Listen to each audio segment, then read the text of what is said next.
What if the spray you've been reaching for every single morning isn't actually food? Not in any meaningful sense, anyway. We're talking propellants, emulsifiers, and silicone compounds that have more in common with a factory lubricant than anything that belongs near your skillet. Today, I'm breaking down 11 products, and the split is stark. 7 that are little more than aerosol chemical systems, and 3 that are exactly what the label implies, just oil. By the end of this, you won't look at that little yellow can the same way. Before we move on, please take a moment to subscribe to the channel and like the video. Number 1. PAM Original Cooking Spray. A snap! PAM has been in American kitchens since the 1960s. It's cheap, and most people grab it without a second thought. But flip that can around and actually read the label. You'll find canola oil, yes, but also soy lecithin, dimethyl silicone, and propellants like butane and propane. Those aren't trace amounts sitting at the bottom of the list. They're what makes the spray work at all, so every time you press that nozzle near a hot pan, you're releasing flammable gas. Dimethyl silicone is a synthetic compound used in industrial anti-foaming agents and lubricants. It's in your cooking spray to stop the oil from clogging the nozzle. PAM's manufacturer has faced lawsuits over cans overheating and exploding near stoves. And that flammability warning printed on the can right now exists because of a documented pattern of incidents. Most people have never read it. Number 2. Crisco Butter Flavor Cooking Spray. There's no butter in Crisco Butter Flavor Cooking Spray. Not a trace. What's actually in there is soybean oil, soy lecithin, dimethyl silicone, propellants, and something listed as natural flavor, which is doing all the heavy lifting on that butter taste. That natural flavor label is legally allowed to cover hundreds of compounds, including synthetic derivatives, cooked up in a lab from natural sources. So the butter taste you're getting isn't from cream or butterfat. It's a flavoring agent dropped into a soybean oil aerosol. And that soybean oil isn't just pressed from beans and poured in. It goes through solvent extraction, bleaching, and deodorizing before it's stable enough to sit in a pressurized can. By the time it hits your pan, it's about as far from a whole food as you can get while still technically calling it oil. Number 3. Great Value Butter Cooking Spray. The ingredient list on Great Value Butter Cooking Spray reads like a carbon copy of the name brand version. Soybean oil, soy lecithin, natural flavor, dimethyl silicone, propellants. You're getting the exact same chemical profile, just with a generic label and a lower price. And that lower price is actually part of the problem. When something costs under $2, you use more of it. You spray longer, spray closer to the flame, and don't think twice about hitting the pan a second time. So your total exposure to those propellants and additives goes up, not down. There's also less scrutiny on a can you've bought 50 times without a second thought. People read labels on new products. They don't read them on the cheap spray sitting next to the stove. Refined soybean oil oxidizes under heat, producing compounds that weren't in the original oil, and atomizing it into a hot pan speeds that process up considerably. Number 4. I can't believe it's not butter spray. This one comes in a pump bottle instead of an aerosol can, which sounds like a step forward. But the ingredient list leads with water, then soybean oil, then sweet cream buttermilk way down the line. That buttermilk is real, but it's a tiny fraction of what's actually in there. When you pump this onto a hot pan, it sputters and steams because it's mostly water hitting a hot surface. Real butter handles heat well because it's almost entirely fat. This product handles heat poorly because that fat has been cut with water and refined soybean oil, so you lose the browning you're actually cooking for. The name tricks you into thinking you've found something smarter than butter. You haven't. You've got a watery soybean oil emulsion with a small amount of dairy solids along for the ride, and it cooks like exactly that. Number 5. Baker's Joy Baking Spray with flour. Baker's Joy markets itself to bakers as a one-step pan prep, and that pitch actually makes sense at first.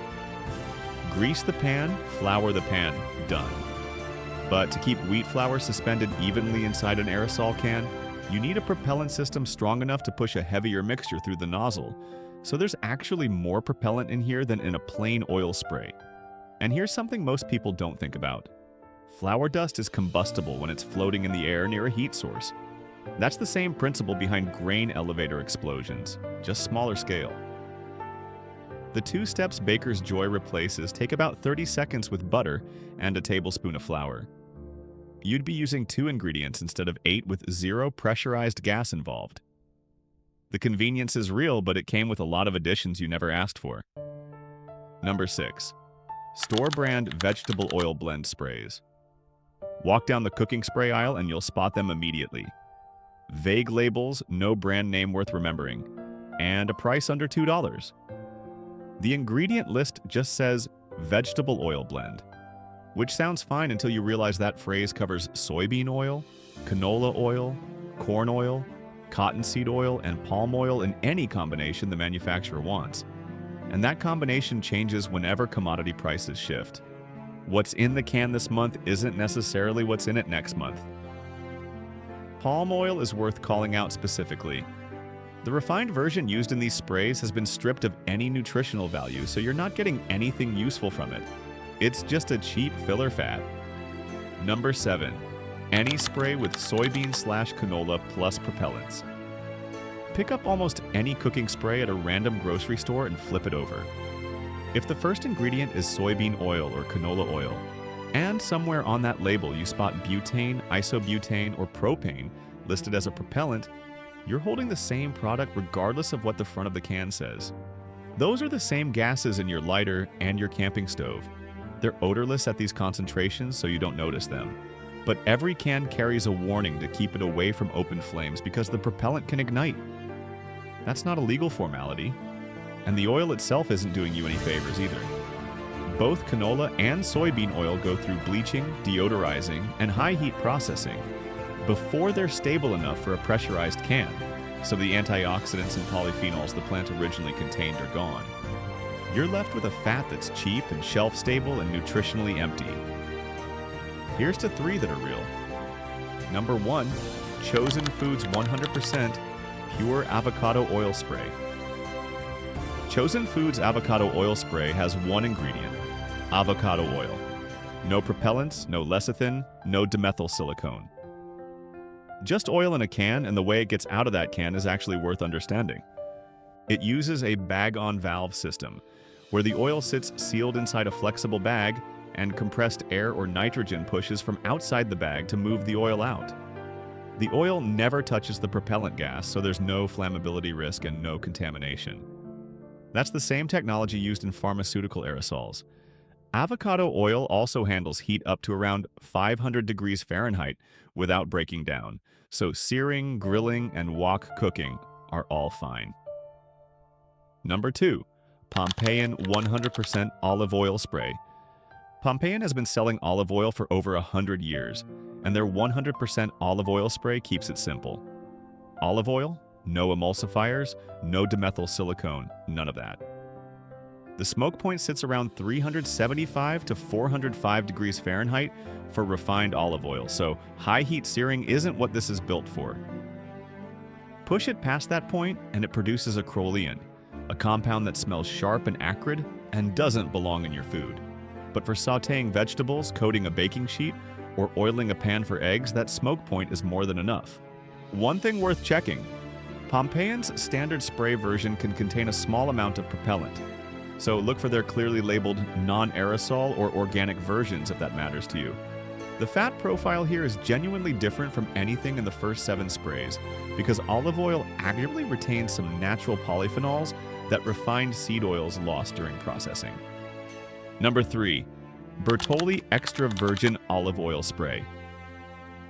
Extra virgin olive oil is the least processed form of olive oil you can buy, pressed from olives without heat or chemical treatment. So the polyphenols and antioxidants the olive actually produced are still in there. Oleocanthal, hydroxytyrosol, compounds that refined oils lost during processing, all still present. The trade-off is smoke point. Extra virgin runs around 325 to 375 degrees Fahrenheit, so high heat searing will degrade the oil and wipe out the properties that made it worth buying. It's built for roasting at moderate temperatures, finishing dishes, and coating cold ingredients. One practical note, because Bertolli's spray skips the hydrocarbon propellants and uses a pump instead, It streams out rather than misting, so you'll likely spread it manually to get even coverage. That's one extra step, but you're getting real, unrefined olive oil with zero industrial additives in return.